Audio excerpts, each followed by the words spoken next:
Violence against women and girls, or VAUG, remains to be the oldest and worst form of discrimination and violence. Imagine, violence is committed against women and girls because we are women and girls. Ito ay sa kabila ng pagkilala sa buong mundo na ang lahat ng kasarian ay may pantay-pantay na karapatan. Ilan sa mga uri ng karahasang ito ay bunsod ng hindi pagbibigay ng karampatang respeto at atensyon sa Adolescent Reproductive Health Rights and Development o ARH. Nakagugulat ang malungkot na katotohanan na ang Pilipinas ay pang-12 sa buong mundo sa dami ng mga batang ikinakasal. Isa sa bawat 6 na batang babae sa Pilipinas ay ikakasal bago ang kanyang ika-18 kaarawan. Sa Southeast Asia, pangalawa ang Pilipinas sa may pinakamaraming kaso ng adolescent pregnancy o maagang pagbubuntis. Ibig sabihin, isa sa bawat 5 teenagers ay maagang nanganganak. That's 24 babies born out of teenage mothers every hour. The issues of child marriage and adolescent pregnancy are intertwined because one can cause the other. Sa mga komunidad kung saan pinapayagan ng child marriage, ito ay ginagawa upang iwasan ang adolescent pregnancy, pero ang maagang pagpapakasal ay nagbibigay daan din sa maagang pagbubuntis. Ang maagang pag-aasawa at pagkakaroon ng anak ay nangyayari rin sa mga kalalakihan, pero higit na malala ang epekto nito sa mga batang babae. Sa bawat 5 bata na ikakasal, 4 dito ay batang babae. Ang mga babae rin ang higit na nakakaranas ng negative health impacts at nasa pingit ang buhay kung siya ay maagang magbubuntis. Pregnancy-related complications are among the leading causes of mortality among girls. Teenage mothers are also more vulnerable to repeat pregnancies, further putting their lives at risk. Ang pagbubuntis ng maaga ang isa sa pangunahing dahilan ng school dropouts sa mga batang babae. Maaaring matuldukan ng child marriage at adolescent pregnancy ang pagkakataon para sa isang batang babae upang makapagtapos ng pag-aaral, mapaunlad ang sarili at makapili at makapagdesisyon ng naaayon sa kanyang kagustuhan at karapatan. Ang dapat tinutuldukan ay ang mga problemang ito na nagpapalala sa sitwasyon ng mga batang babae. Kaya naman sa pinagsama-samang mithiin na matuldukan ang VAUG, at sa pangunguna ng Philippine Legislators Committee on Population and Development, nabuo ang Girl Defenders Alliance. This multi-sectoral alliance aims to support measures that will seek to end all forms of VAUG, such as bills prohibiting child marriage and addressing adolescent pregnancy. As Girl Defenders, we will work together in advocating for an end to all forms of VAUG. We see each and every girl as having the right to develop to her full potential. We hear and amplify every girl's voice screaming for change. We will work hard so that one day soon there will be no more child brides and no more children having children. One day soon there will be more empowered girls empowering other girls. The Girl Defenders Alliance will not stop until every girl lives free from VAUG. And we can do this because we are women and girls. Ako po si Angie Ramirez ng PLCPD, kapwa ninyo Girl Defender na nagsasabing end child marriage and no more children having children. Magandang hapon, Pilipinas! Welcome back sa isa na namang episode ng Amplified Young Voices for Adolescent Health.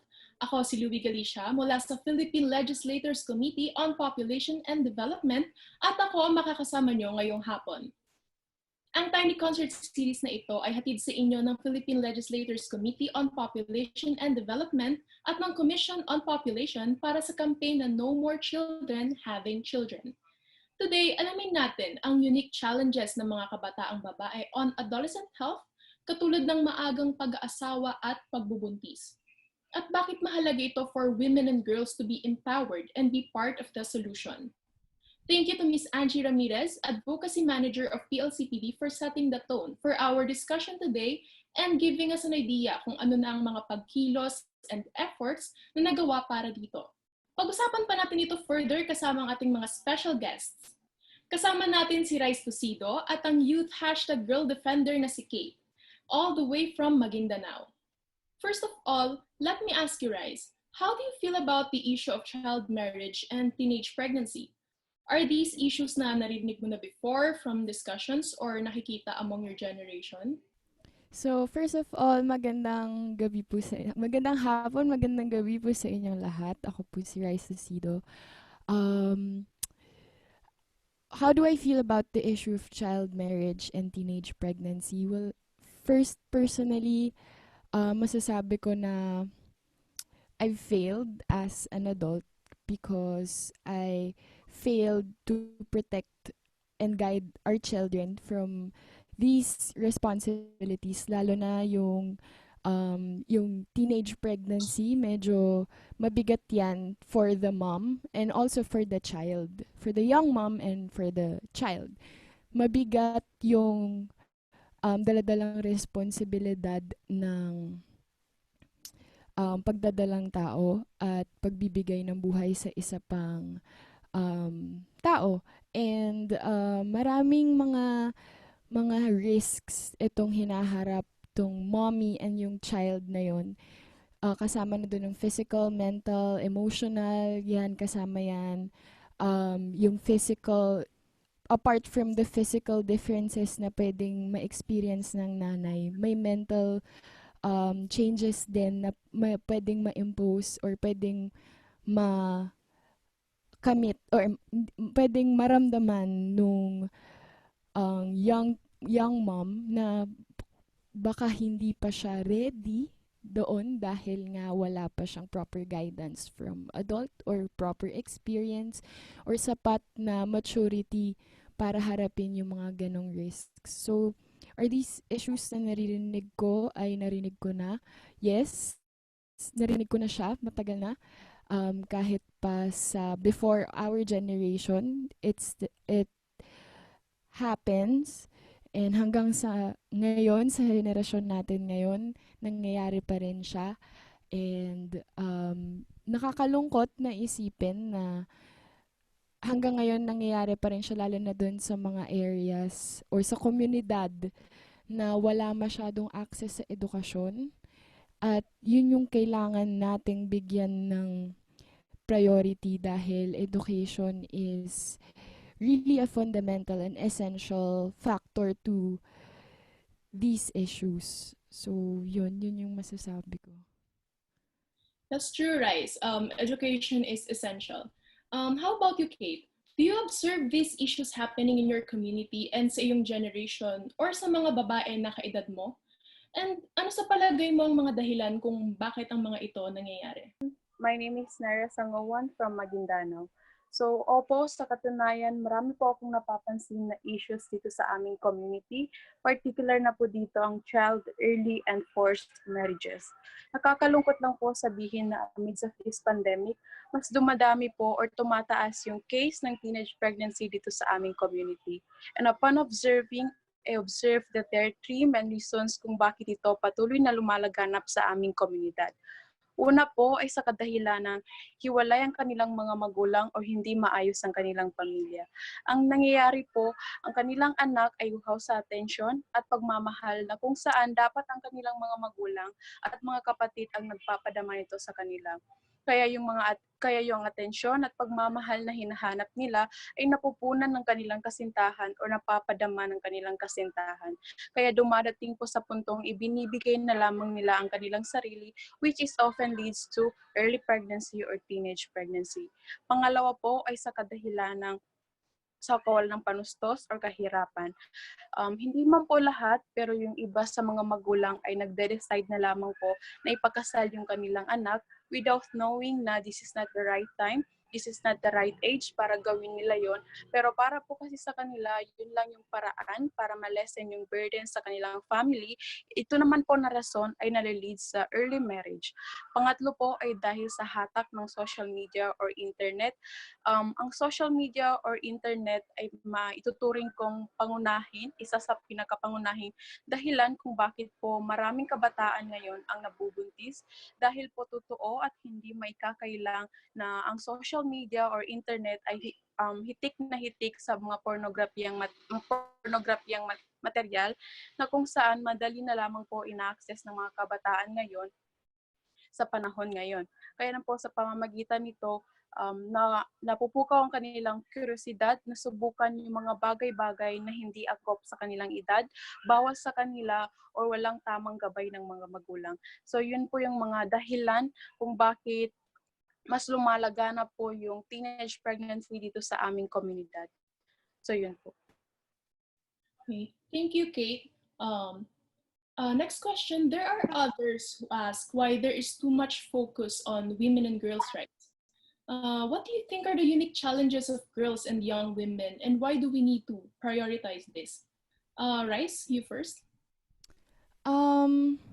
Syempre, why not, 'di ba? Dun sa question na there are others to ask why there's too much focus. Syempre, why not? Kasi kailangan ng lahat 'yan eh. Kailangan lalo na yung youth natin in general, kailangan nila ng proper guidance. And first of all, yung pinaka-unique na challenge nun is yung stability ng environment nila, kung saan ba sila lumaki, kung paano ba sila lumalaki, katulad ng sinabi ni Kate kanina, yung family background, relationship niya with the family. Siyempre, challenge yun. Isa siyang challenge yun within the family of that certain youth, young mom or young dad, 'di ba? So, marami pang challenges. Unang-una, katulad ng sabi ko na environment talaga. Stable environment is very important. Second is education.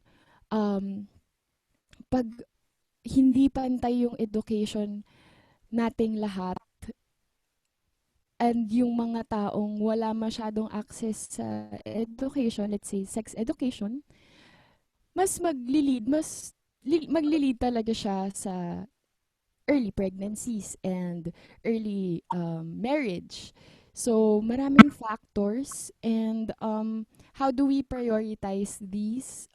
First of all, as an individual, me, as a young adult, um, yung youth natin is based on personal experience.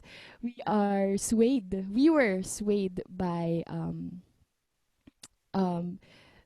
our surroundings, and ganun din para sa kanila, pare-pareho lang kasi yun yung nature natin as humans. Growing up, we adapt to our surroundings, and that's how we learn. And to our youth naman, lalo na sa mga kabataan na nag-undergo sa ganitong responsibility, kung pangyayaring ito sa maagang edad at wala silang kasama o katuwang, grabe yung health risks nun para sa kanila at para sa anak din nila. It's a chain reaction. Uulit at uulit lang at dadami lang ng dadami at ulit lang ng ulit at baka sana naman po wag naman po lumala ng lumala. So yun yung mga challenges 'di ba? Sobrang daming factors, but then it still boils down to the environment, education. And also in addition to how do we prioritize these, katulad nga nung programa ng PLCPD, itong campaign na to, we are pushing for the Congress para maisatupad ang mga respective bills, like yung preventing adolescent pregnancies and yung mga bills on budget, yung mga ganyan para sa mga kabataan natin na naka-experience na nito. So, kailangan natin talaga ipaglaban yon, and kailangan din natin like to give or to better our community in giving them and acknowledging their presence na nangyayari talaga yun sa komunidad para naman inclusive, 'di ba? Parang sa education may tinatawag na inclusive education, special ed, ganyan. So yung inclusivity ng mga tao sa paligid natin sa community, and it helps with giving them proper environment, stable environment, harmonic environment, kumbaga. And yun yung mga challenges and mga pwede nating gawin in our own little ways. Yun. Okay. Thank you, Rai. So, from what you said, education and environment. Yes. Thank you so much. That's very insightful. How about you, Kate? For me po, I think one of the challenges that girls and women are still facing in today's world is teenage pregnancy din po. Kasi knowing the fact that teenage pregnancy is a health issue that has an effect on all of us. A child having a baby as a teenager is more likely to face a critical social problems. Halimbawa na lang po, poverty, poor education, risky behavior that often leads to poor health problems, and also the child welfare. Nasabi ko po itong mga problemang ito kasi ito po yung nakikita kong naging kahihinatnan ng mga batang maagang ikinakasal or maagang nabubuntis. Because in terms of the financial cost ng mga batang nai-involved sa situation na ito or case na ito is financially devastating.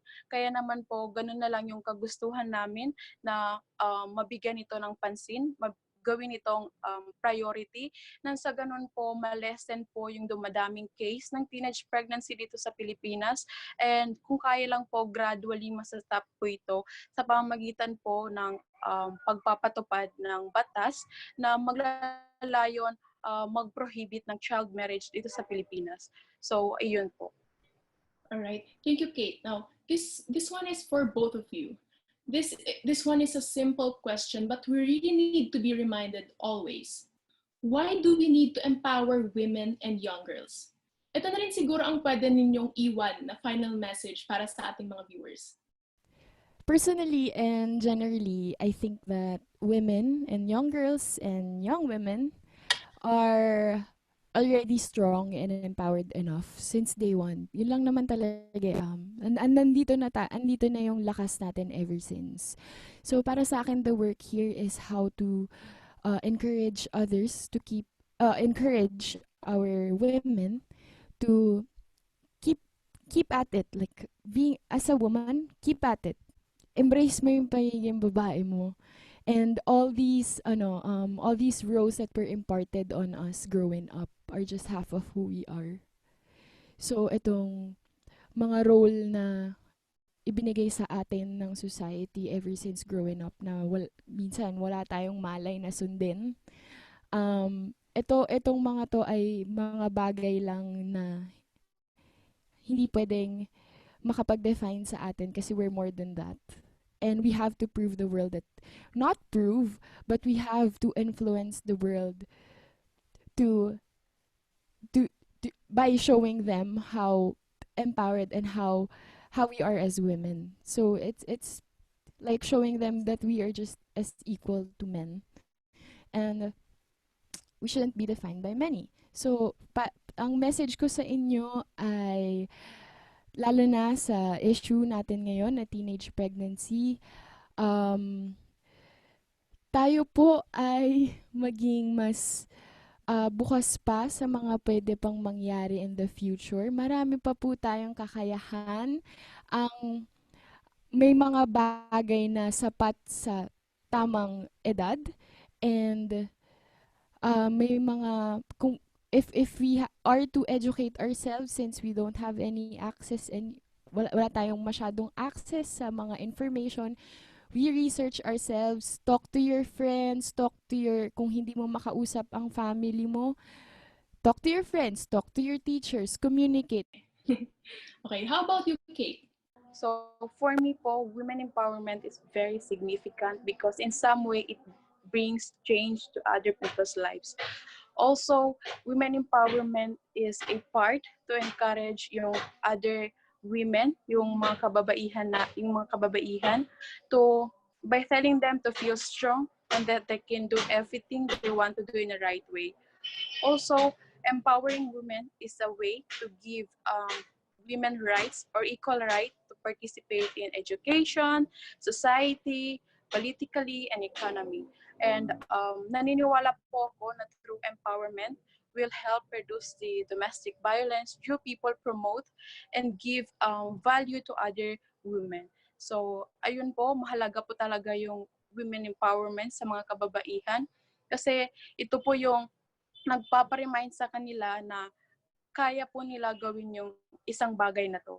without thinking na ganito yung magiging kalabasan, na halimbawa magiging masama yung epekto nito. Basta ginagawa nila yung mga bagay na wala silang masasaktan. So ang message ko po sa mga kapwa kong kabataan na nanonood ngayon, tayo na po magising sa katotohanan na napakahirap po maging isang batang ina. Dagsa po yung mga responsibilidad na nakabang kapag na-involve po tayo dito sa situation na ito. At saka wala po itong magandang maidudulot sa atin sapagkat masisira lamang po yung kinabukasan natin. Alam ko, bawat isa sa atin, ang dami-dami nating pangarap para sa sarili natin, para sa pamilya natin. Pero nang dahil sa teenage pregnancy or child early and forced marriages ay napuputol.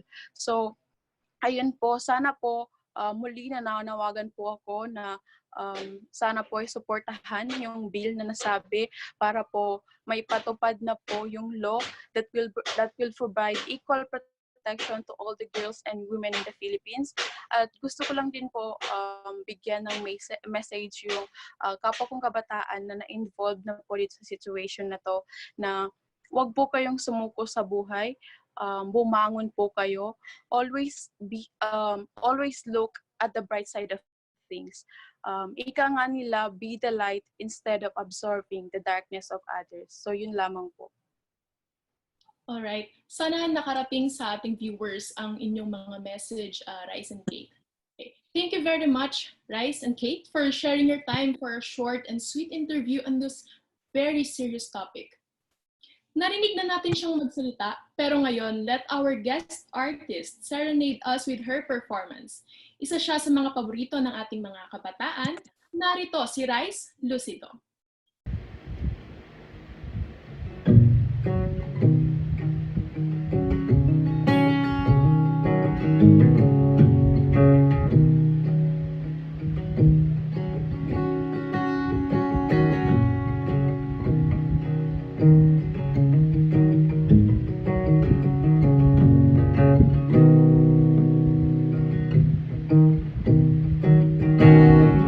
Parating na ang umaga, buksan ang iyong mga mata, simulan mo na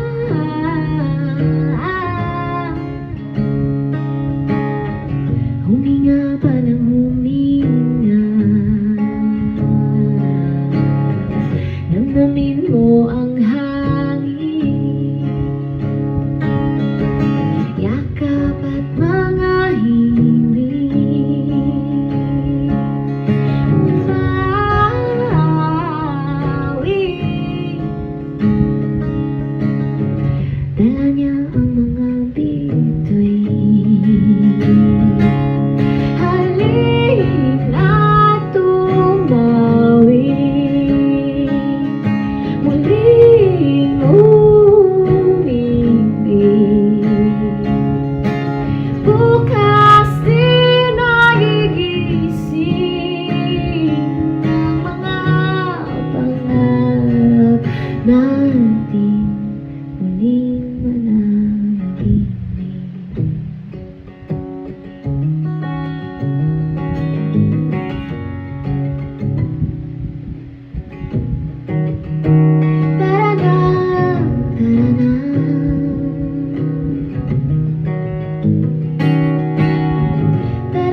sa inyo lahat. Ako po si Rice Lucido.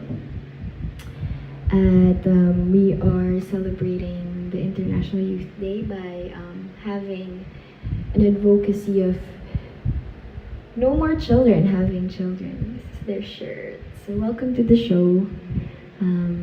Magandang hapon po sa inyong lahat. Magandang gabi sa inyong lahat. Yung unang awitin ko po ay pinamagatang Muling Mananaginip. It's an original song and it's out on all the digital streaming platforms. So you can search it on Spotify, YouTube, Apple Music, iTunes. Yan. Ang title po ay Muling Mananaginip.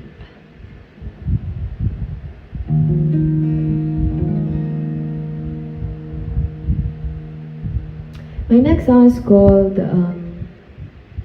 Habilin. It's a new song. It's an unreleased song. And ngayong September ko lang din po siya ilalabas. So I'd like to share this to all of you now who are watching tonight's show.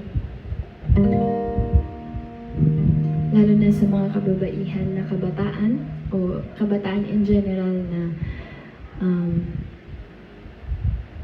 nag-iisa kasama ang kanilang sarili at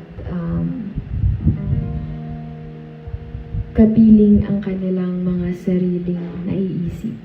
So itong kantang ito ay hopefully will serve as a consolation and a comfort para sa inyong lahat. Habilin.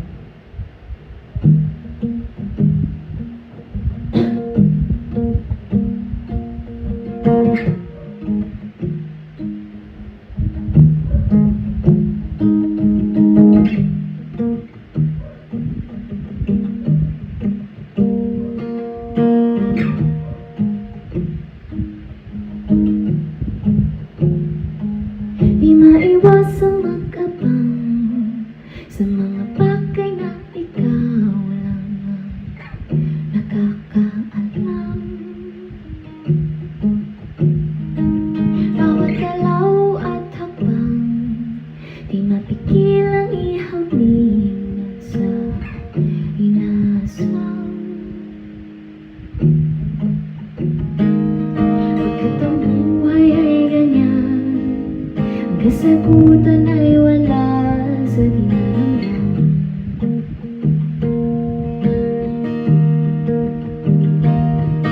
Minsan lang naman mangarap, huwag na sana pang mag-ubad.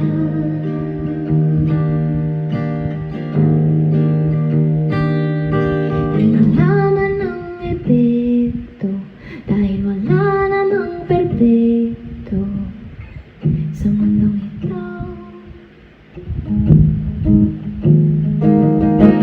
Taas sa langit, paas sa lupa, yan ang bitin ng mundo.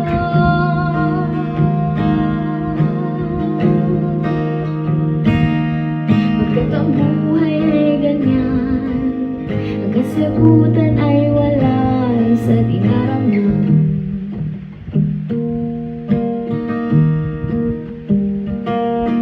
Minsan lang naman mangarap, huwag na sana pang mangamba.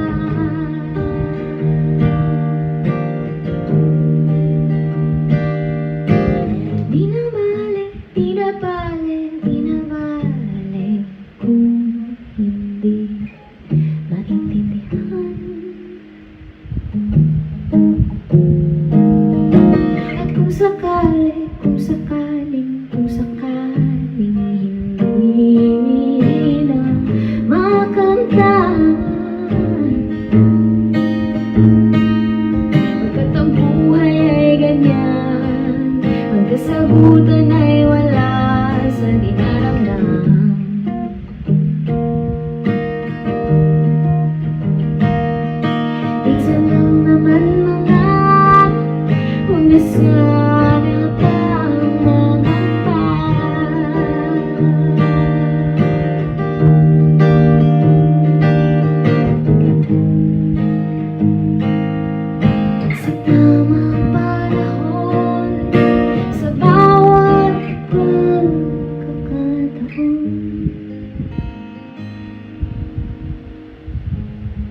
Yun po.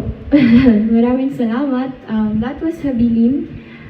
It's still unreleased and I'll be releasing that this September. Sana po ay nagustuhan nyo. Sana po ay nakapagbigay ito ng kahit saglit na comfort sa lahat ng mga nangyayari ngayon. And sa advokasya na pinupush natin ngayon. No more children having children. Let's help one another to guide our youth and guide ourselves as well into becoming a good source of, or a good angel or guidance to these youth as well. So, vice versa. I'm down to my last song. Maraming salamat po sa pag-imbita sa akin. At sa mga nanonood, you can comment down below on the things that you think will parang guidance or like habilin nyo or advice ninyo sa mga taong nasa gitna ng problema na yun nga real or nakaka-experience ng early pregnancy or like early marriage. So, ano advice ninyo or para maiwasan ng ganitong mga pangyayari, ano yung mga tips or like paraan para maiwasan yung mga ganitong pangyayari? Comment your answers below. Yan, share tayo ng mga input, ng informations para naman ma-educate din yung mga walang source of information about these certain issues. Again, I'm Reza Cito and maraming salamat po sa pag-imbita sa akin. Please comment your answers below and while I'm singing my last song. It's called Tahana. It's also an original song and I have released this already last year. Kasama ng Muling Mananaginip under my Helen ng Maharlika album. So you can search it up on Spotify, YouTube, iTunes, Apple Music, lahat ng trip nyo. This is my message to everyone who's here watching.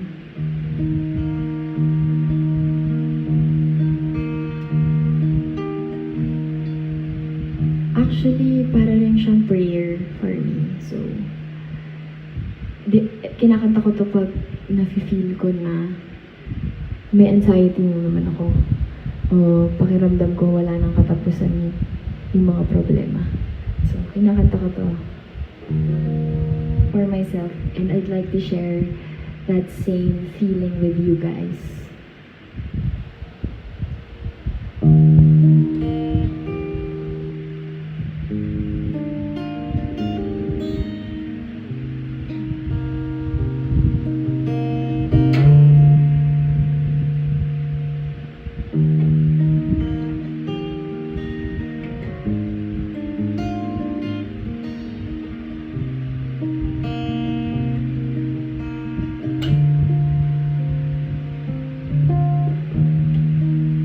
Bulong ng tubig lumapit sa akin, sabay natin harating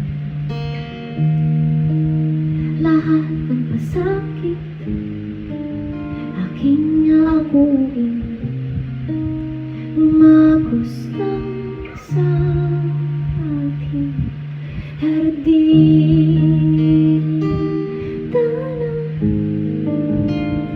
Sandal ka lang at tayo rin ay magsasama pa.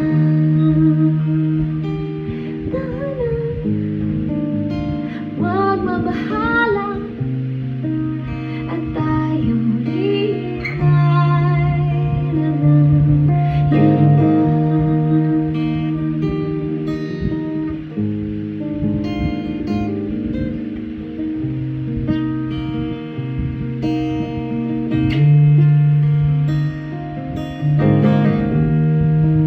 suntok sa buwan ang inaasam. Ang buhay ay walang hanggan. Sa isang iblip, ikananalig. Ang bukas di ay may kapalit.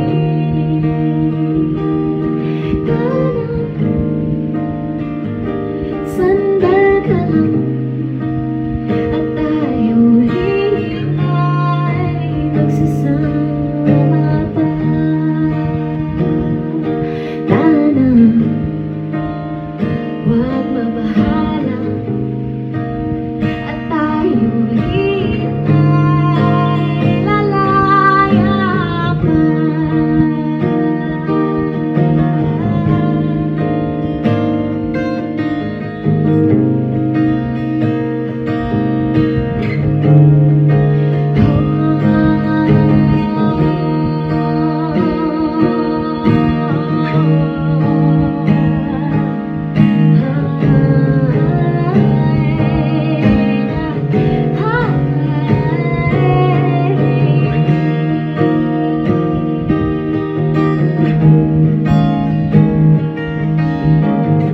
Maraming salamat.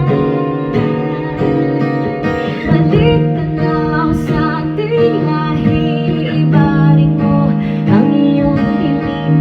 Hayaan mong maganingning sa puso't isipan tayo. Tayo balik ka na sa ating lahi. Ibalik mo ang iyong hiling. Hayaan mong maganingning sa puso't isipan tayo. Tayo balik ka na.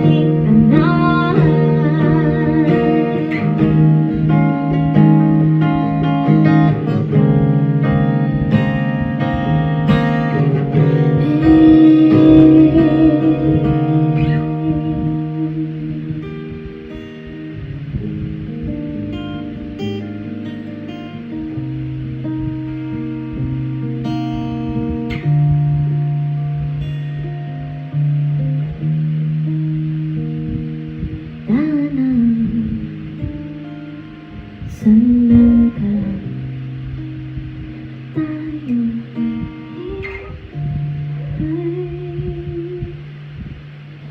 ay lalaya pa.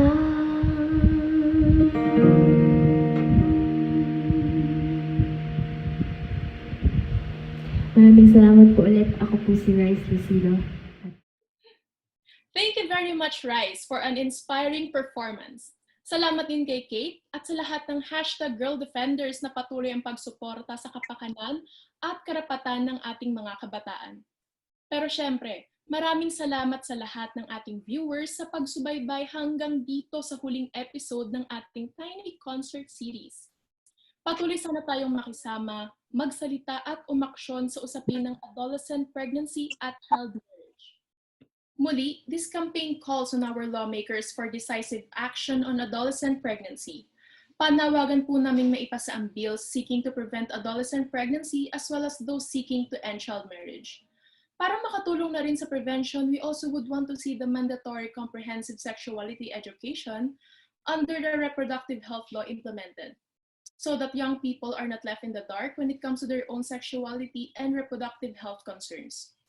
And of course, ngayong budget season sa Kongreso, alam nating maraming concerns that should be prioritized dahil mayroong pandemic. But let us remind our lawmakers that reproductive health is essential, and responding to RH needs should also be a priority. Tayo ang generation ng #Girl Defenders. Tayo ang generation na matapang na isisigaw ang No More Children Having Children. Maraming salamat sa pagsama sa amin sa series ng musika at talakayan. This is Amplified Young Voices for Adolescent Health. And I'm your host, Louie. On behalf of PLC TV and Popcom, maraming salamat. Paalam at patuloy na makibaka. Ako pa si Nur Asha M. Makasilang, #GirlDefender na nagsasabing no more children having children at end child marriage. Ako si Nika, isang girl defender mula sa bandang The Vowels They Orbit na nagsasabing no more children having children at end child marriage. Ako si Abdul Hakim P. Muhammad, girl defender mula sa Lanao del Sur na nagsasabing no more children having children and end child marriage. Ako si Daniel Paringit, isang #girl defender na nagsasabing no more children having children and end child marriage.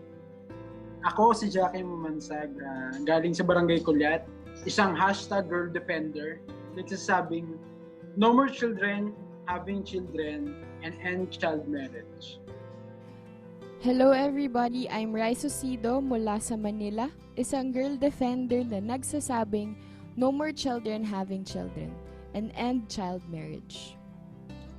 Hello everyone, my name is Naira Sanguwan, a #girl defender from Maguindanao na nagsasabing no more children having children and end child marriage. Ako si Sarah Elago, isang girl defender na nagsasabing no more children having children at end child marriage.